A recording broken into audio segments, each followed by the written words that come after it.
Hello, welcome to Kim and Friends, where we laugh through the chaos, cry whenever the hell we feel like it, and always keep it real. Because as women, the conversations we have and the stories we share behind closed doors need to be heard out in the wild. I'm Kim, and I appreciate you taking the time to listen today. I really hope something resonates with you.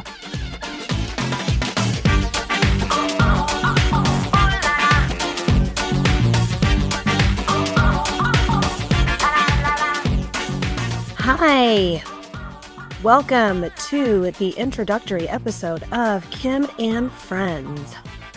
And I'm Kim.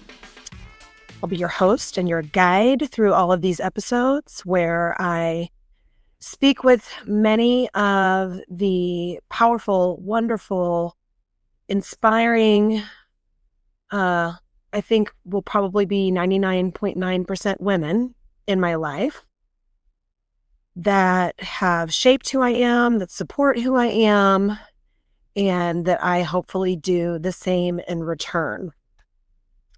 I'm very inspired by my relationships with the women in my life. I'm very inspired by female friendship. And I want to use this space and this place to honor that and give it a voice and bring it out into the wild.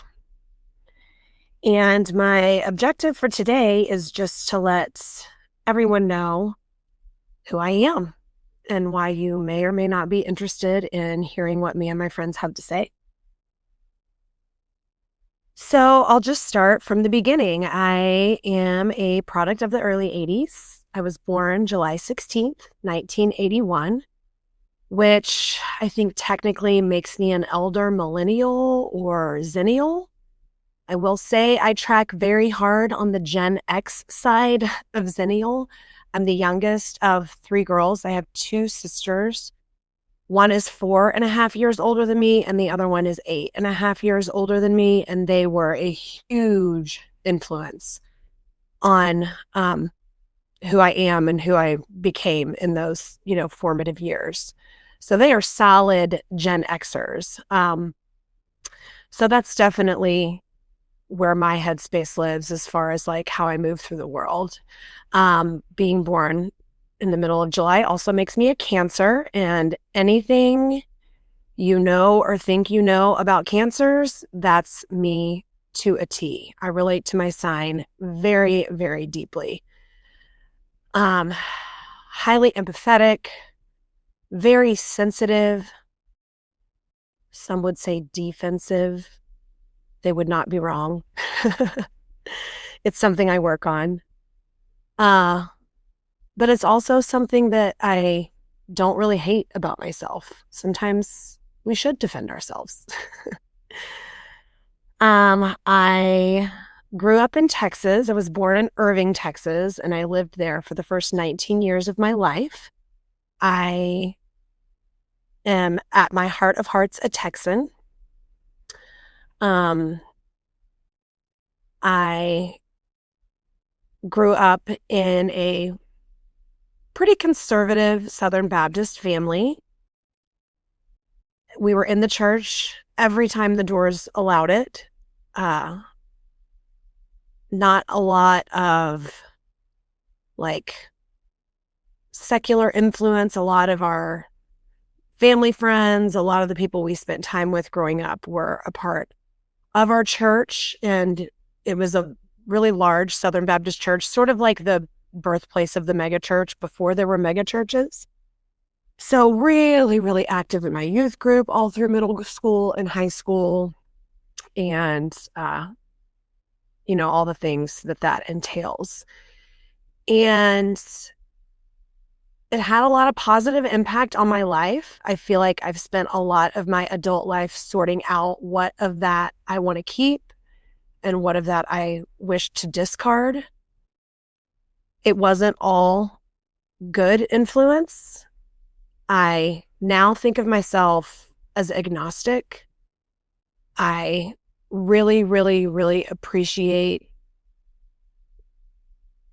the morals and focus on family and just the do the right thing energy that I received from that. But when it comes to the doctrine and the insular community and lack of exposure to those who are different, that's where I want to divert from that. Whether it was intentional or not, it bred a lot of guilt and feelings of not enoughness and always striving for a personality or a lifestyle that is just ultimately unachievable. And for me, it resulted in a lot of not enoughness that lives inside me.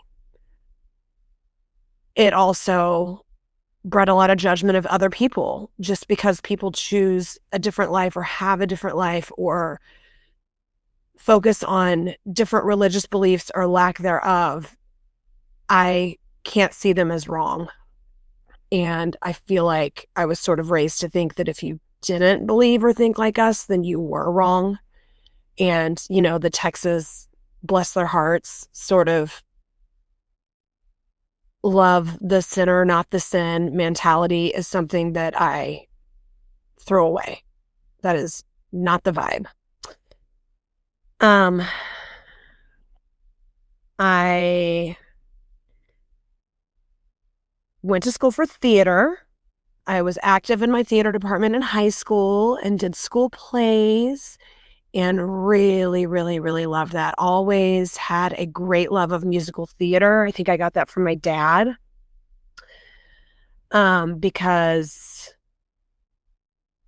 my parents got divorced. They separated when I was maybe 6 or 7. I think I was in second grade.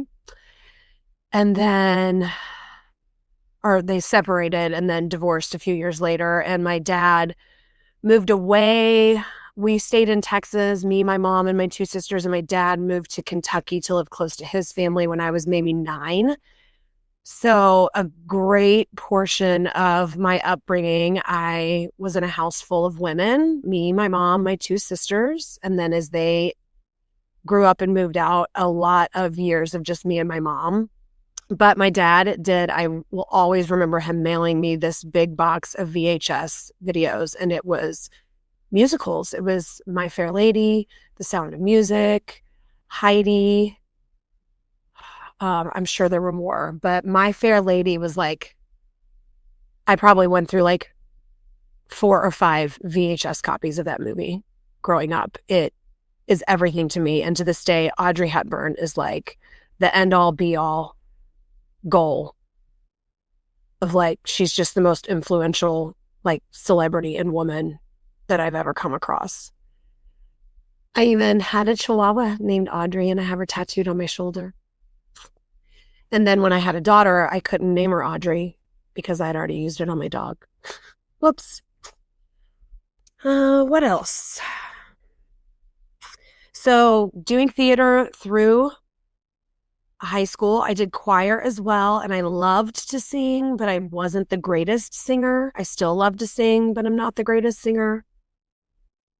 I still love to play and act, but I'm not the greatest actress. But I love that environment and that community, and that is what made me choose to go to school for theater and get a degree in theater. For one thing, because I was passionate about it, and I did have like great big dreams of being like the next great professional Shakespearean actress in London.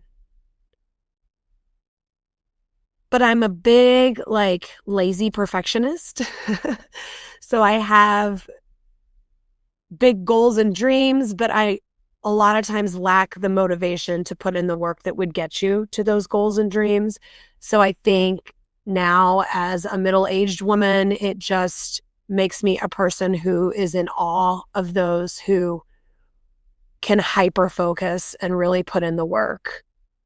I keep my goals smaller now because they're more achievable for me that way, and they work more with like my DNA and the way that I'm made up.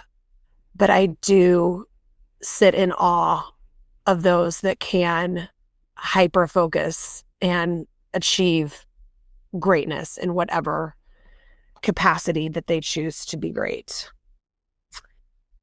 I work in the fitness industry now, but I didn't, and that's been the bulk of my professional career, about 20 years working either as a Group X instructor, or I managed a gym for a while, worked at the front desk. I morphed into small group training and one-on-one training, and group is really where I thrive. And now I work for a very large franchised boutique group exercise chain.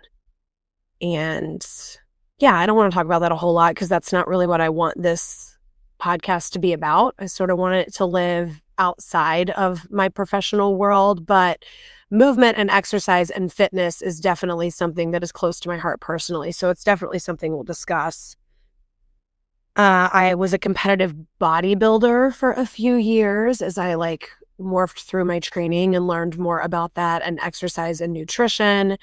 I treated my own body as an experiment, and that's really informed a lot of how I approach fitness and nutrition now. I would never take those years back.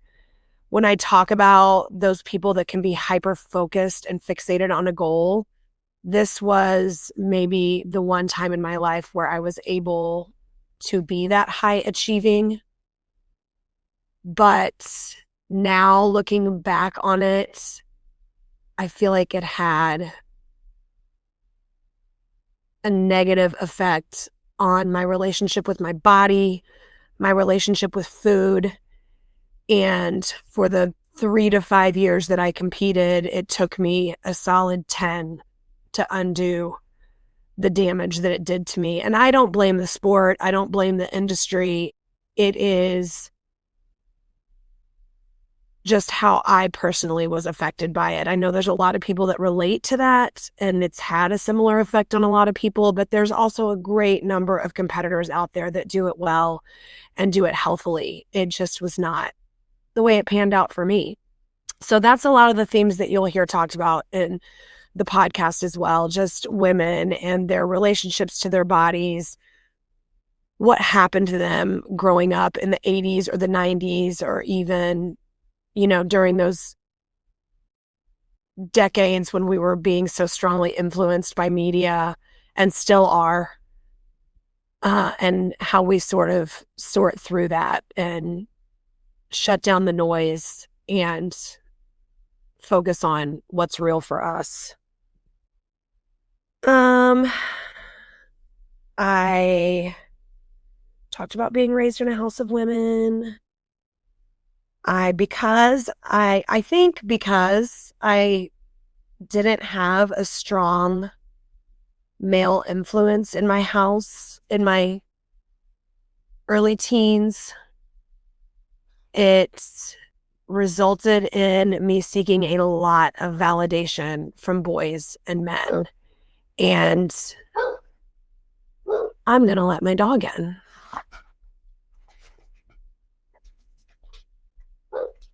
Come on, Kitty. So this is another area that's pretty vulnerable and hard for me to talk about, but I want to talk about it more on here because, again, it's unique to me, but so many other women out there can relate to it. I looked outside of myself to be told I was pretty, to be told I was smart, to be told I was acceptable or wanted or needed, and that is how I received love. And still, I think, words of affirmation is number one on my love languages.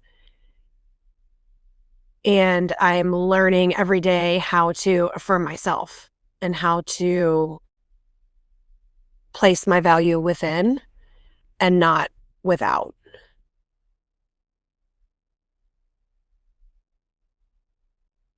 That validation from men and boys presented itself in a lot of unhealthy ways. I did a lot of stupid stuff, found myself in very not safe situations. I made unsafe and unhealthy decisions with my body. I shared my body very freely with a lot of men that didn't deserve it because it would give me that little bump, that little dose of love and acceptance and appreciation. And it was very short-lived, and it was always followed by some really depressing, sad moments of despair on the other side of it. Happy ending, I have found my soulmate now. And I guess this is a good way to sort of transition to talking about my family life and my kids. After one little one-off starter marriage that didn't turn out so well, I found my I Want to Have Your Babies love with my husband, Daniel. And we have been together since December of 2010. So we're coming up on 15 years together. We got married in May 16th of 2015. So we just had 10 years married. And we have 2 kids. Our daughter, Edna, is 13, and you can do the math. We've only been married 10, so we did have her early in our relationship. I got pregnant 6 months after we got together, and she was born in March of 2012. And then we got married, when she was, I guess that would be 3 or 4. No, 4. And then we had a son in August of 2016. And his name is Daniel also. He's Daniel the third.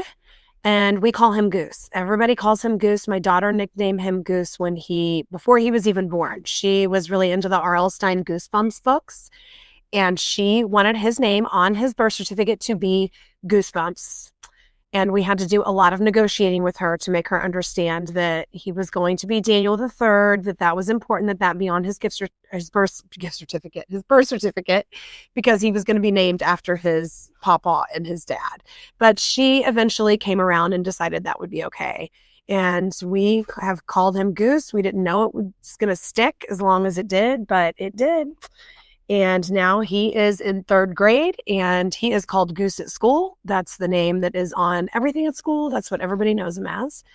And our daughter, I don't think I even said our daughter's name is Edna. She is named after my grandmother, her great-grandmother, my dad's mom, who is just a force and a fiery ass, powerful woman. That it's kind of surprising how many ways she influences me still today. She was ahead of her time, and she was, she went through a lot in her life, and she actually was kind of scary growing up, but now her just strength and fierceness just inspires me every day.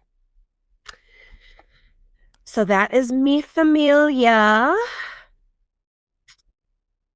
And something that's also good to know about me, based off of sort of the daddy issue stuff we already discussed, and then being raised as a single mom and the way that sort of works in opposition to each other, but also just sort of leans on each other and holds me up, is that I am both fiercely independent and also very codependent. So I'm a serial monogamist.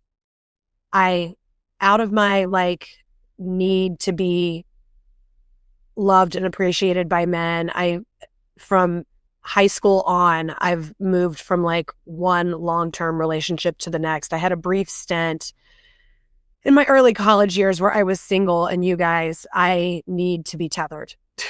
When I am left to my own devices, when I'm just out in the world and there's nobody to make sure I come home, or to care if I come home, or to wonder where I am, I can be very destructive. And lucky for me, I've found someone who grounds me from a very non-egocentric, non-controlling, not jealous place at all.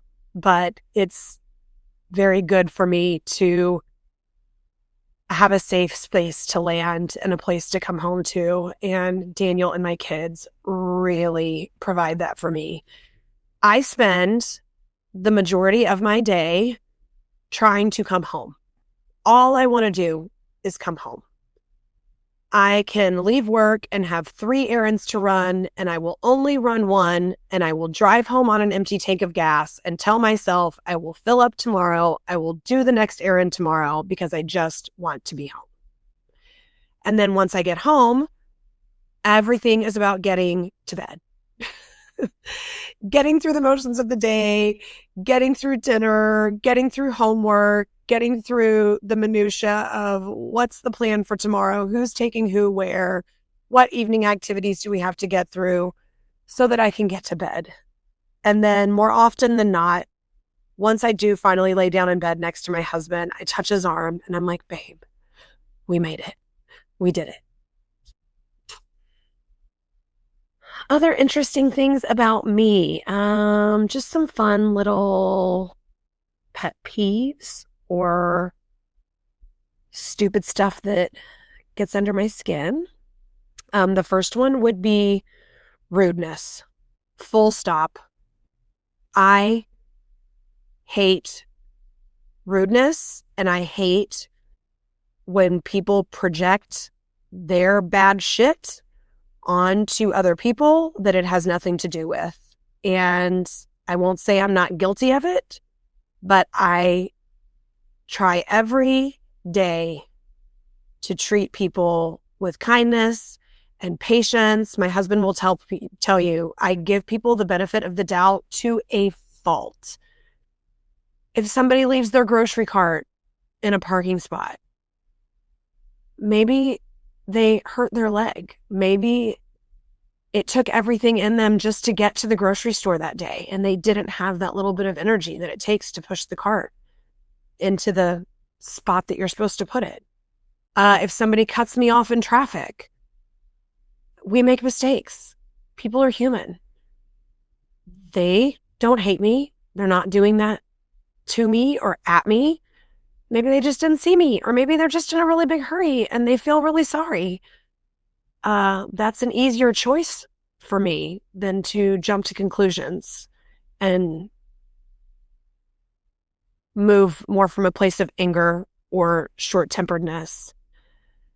And I didn't always move through the world that way. And I can remember very distinctly the moment that I decided I wasn't going to be short-tempered and I wasn't going to act like my time was more valuable than everybody else's. I was in a self-checkout line at the grocery store, and we all know how that can be, right? Nobody's doing it right. And I realized I was very anxious and I was tense and I was rushing and I didn't have anywhere to fucking be, y'all. There was like no reason to rush. And I just told myself, I'm not going to do this anymore. I'm going to stop and take this as an opportunity to people watch. Or if someone is struggling at the self-checkout, to send them empathy and kindness and just a little shot of like positive energy their direction. And same thing with like being in traffic or road rage. Like I still do it, but usually like my first thought is the rage. And then my next thought is, don't do that, Kim. And then I sort of redirect. And I heard somewhere recently, your first thought is your conditioning and your second thought is who you really are. So that first gut reaction to things, that's not your heart. It's how you react to that gut reaction that is your heart and who you are. And I just thought that was really telling. Along the same lines of road rage, I have a pet peeve about four-way stops. The oneness of the four-way stops is people that don't know how they work. So if you don't know how a four-way stop works, let me just tell you quickly. If you pull up to a four-way stop. Whoever gets there first has the right of way. If you arrive at the same time, the person to the right has the right of way. If you arrive at the same time and you're not left and right, if you're straight on, the person that is going straight has the right of way. So just Google it. It's a pretty simple concept. Learn how a four-way stop works. Then the 1A of that pet peeve is when people wave me through when I already know I have the right of way. I'm just coming to a full stop and then I'm going to go. I do not need you to wave me through. And then the 1B is when they have the right of way, but they still wave me through. No, just take your right of way. Learn the rules of the road. Everybody take your right of way. You don't need to wave me through. So that's going to cover it for my pet peeves. 3 things that energize or excite me is travel. I love to travel with and without my family. My husband and I have taken trips to Spain a couple of times. We just recently went to Greece and to Paris. We have friends that we travel with that we met on a 40th birthday trip to the Dominican Republic. And we spent a day at the pool with them and just instantly bonded. My husband bonded with Marcos, and they became bromance. That's their nickname. I highly recommend everybody's husband should have a boyfriend. My husband has one, and it's a beautiful thing. And then they invited us to go to their wedding, and we traveled to Spain to their wedding and spent 10 days with them in their home. And that is where I bonded with Deanna, and she became my sister wife. And now we have traveled 3 or 4 different times with them to different places in the world. When it comes to our family travels, we've been to Puerto Rico many times. We are very fortunate to have a close family friend, the Ray Camps, that had a condo there that they let us stay at. And I haven't even talked to Pam Ray Camp about this yet, but I'm hoping to have her on the podcast soon. She's been a dear, dear friend of mine for a long time. We have taken the kids to Legoland. My son is a big Lego nerd. He loves all things Legos, and that was an awesome trip. We hope to take them to Portugal in 2027. We want to spend a week in Portugal with the family. We are spending a week somewhere up near one of the Great Lakes. We haven't hammered out all the details yet with all of my family, my 2 sisters, their families, my mom, and all their kids. And travel, always have a trip to look forward to. I think as soon as you've finished one trip, you got to book the next one. You just always have to have that one on the horizon to look forward to. Kindred spirits is another one of my energizers, or a thing that ignites me, obviously, hence the podcast. Close female friendships, and I've coined the term kindred spirits from the Anne of Green Gables books and TV series. Anne and Diana had that perfect kindred spirit relationship, and I have many women in my life that I think of as kindred spirits. And my third energizer is movement for movement's sake. And I think I touched on this a little bit earlier with training for aesthetics, training for bodybuilding. Early on in my fitness career, before I had a family, before I had as much life experience as I do now,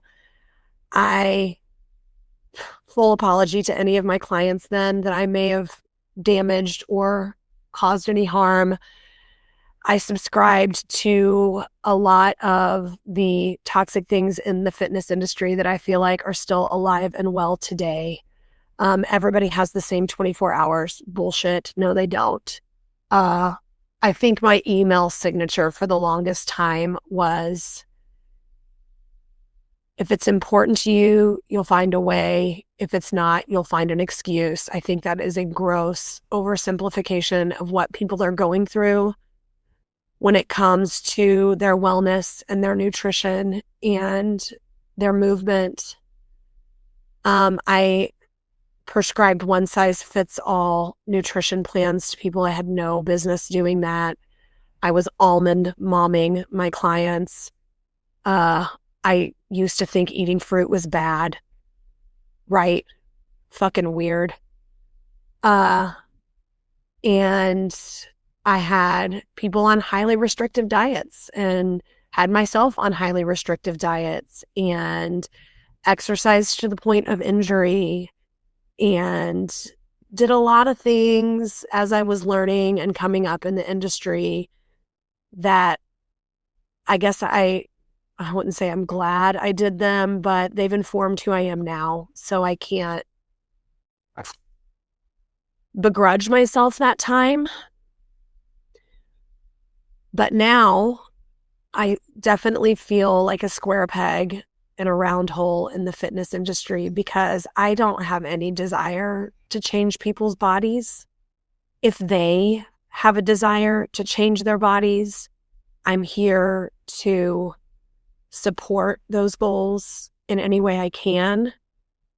But I have found that the best way that I, as a fitness professional, can support those goals is to foster an environment of humanity and forgiveness, not from me, but forgiveness for oneself. There is no perfection. There is no one size fits all. And that's not going to work for every client or every person in my classes. But if it does work for you, then I am here for that, to just unapologetically and openly and vulnerably support you to just move your body. If you are moving, you are winning. Move in a way that feels good to you. Just show up. Just give it your some. And the positive effects that come from that are not tied to how the world may see you or how you may judge your body. How's your sleep? How's your energy levels? Do you feel more comfortable in the body that you're in? Do you like to come to your exercise class? Do you have a community? Movement for movement's sake, as a form of therapy, as a form of selfishness in the best sense of the word, in the way that it can help you love yourself and then in turn love and care for others, if that's what you want to do, is the most beautiful thing. And your body will change. Make it the symptom, not the main goal. Make movement the goal. And then the weight loss or the muscle gain or the fitting in your clothes better or whatever aesthetic that might have ultimately been the main goal will just become the symptom. And I have seen so many people, particularly women, compromise their quality of life to achieve a desirable look. And I have been in the desirable look. And when I lived in that body, I was exhausted. I was depressed. I had an unhealthy relationship with food. I was receiving all of the words of affirmation, all of the positive feedback that I had tied my worth to for my entire life. And it didn't work. It didn't work. And it was shitty. And I was sad.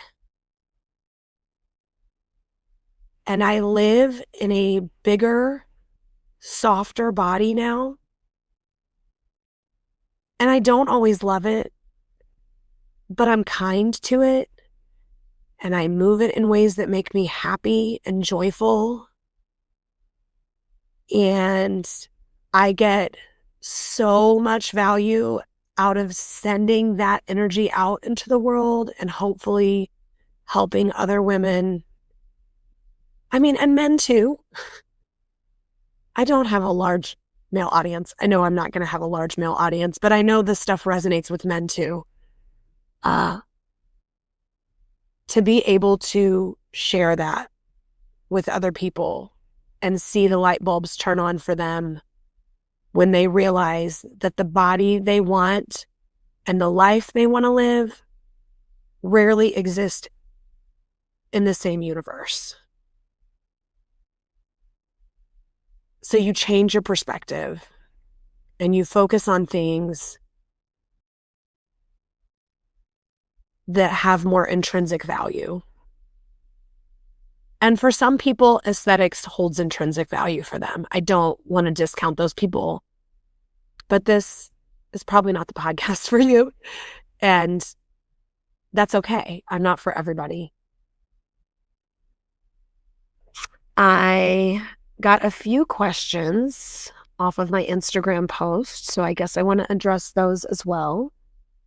One was, what is your biggest fear? And that comes from Christina, who I've known for, probably like 6 or 7 years. And I have a big fear of getting cancer, specifically breast cancer. I actually have my annual Well Women's and mammogram today. And that's all I really know to say about that. I feel like I spend an exorbitant amount of time being afraid that I'm going to get breast cancer. And I am a manifester, and I do think that our thoughts form our reality. And I try to talk myself out of that fear as much as I can, because part of me does believe if I give it too much gasoline, I will just manifest it. So that is my biggest fear. Sarah asked me how I got started in fitness. So I was working as a professional actress in the St. Louis area after I graduated, and I was also working in nonprofit arts administration, and that job was not filling my cup.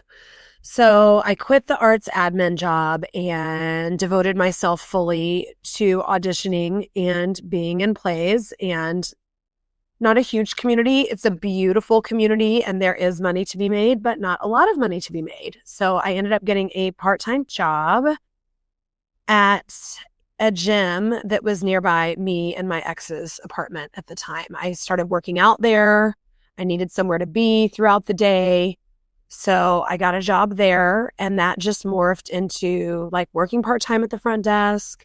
Then I became a group exercise instructor, started teaching group X classes.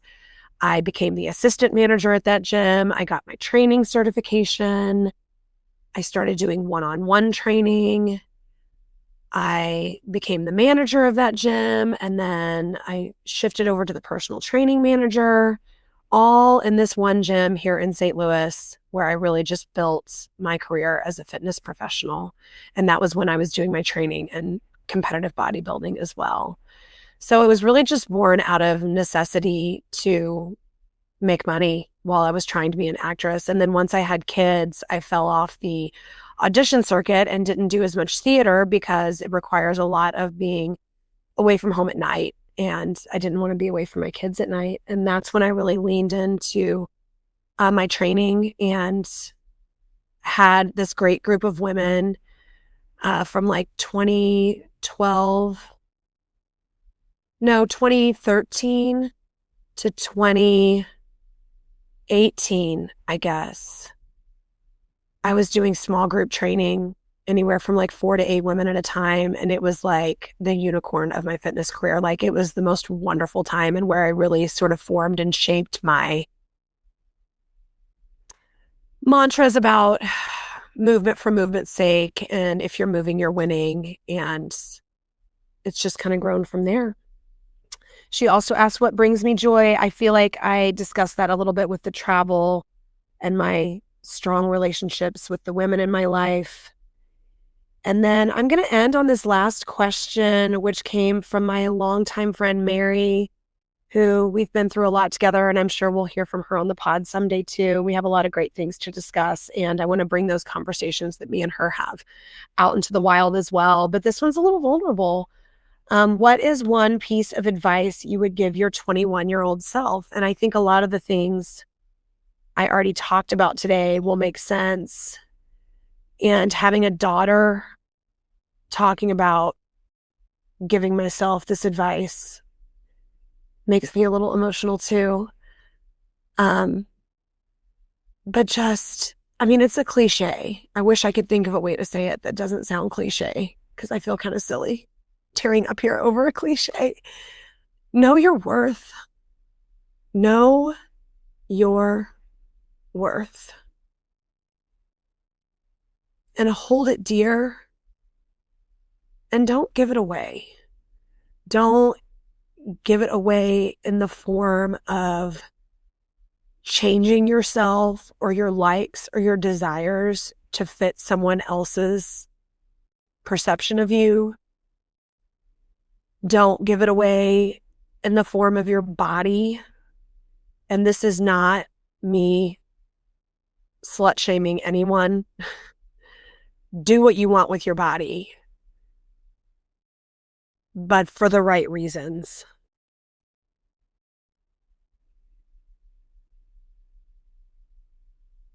Go within. Trust your gut. And that will change. My gut tells me different things now than it told me when I was 21. Hopefully. I'm more than 2 21-year-olds now. But I did not trust myself. And I let what other people wanted from me or thought of me have way too much influence over my decisions.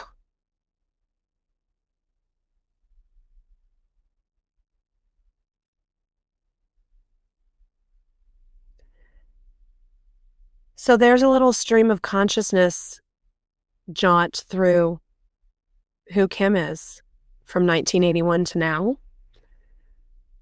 I hope it sheds a little light on who I am and touches on some of the topics that I want to delve deeper into with all of you.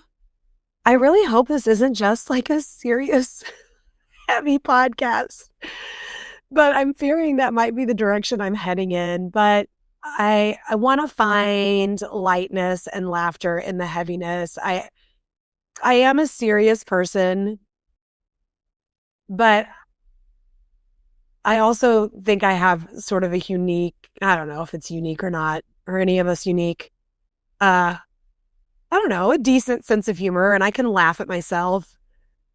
So I hope we can get some laughter into. I am an open book. I think this is just a peek inside of that.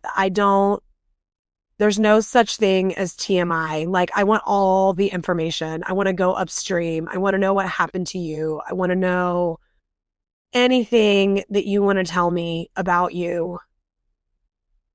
I feel like I love to hold space for people, and I love it when people feel comfortable opening up to me and can see that I'm a safe space for them. And I love having safe space people in my life. And you're going to get to meet a lot of those people. This is awesome. This was fun. I hope you had fun. I hope it interests you. And I hope it makes you want to hear more. Thanks.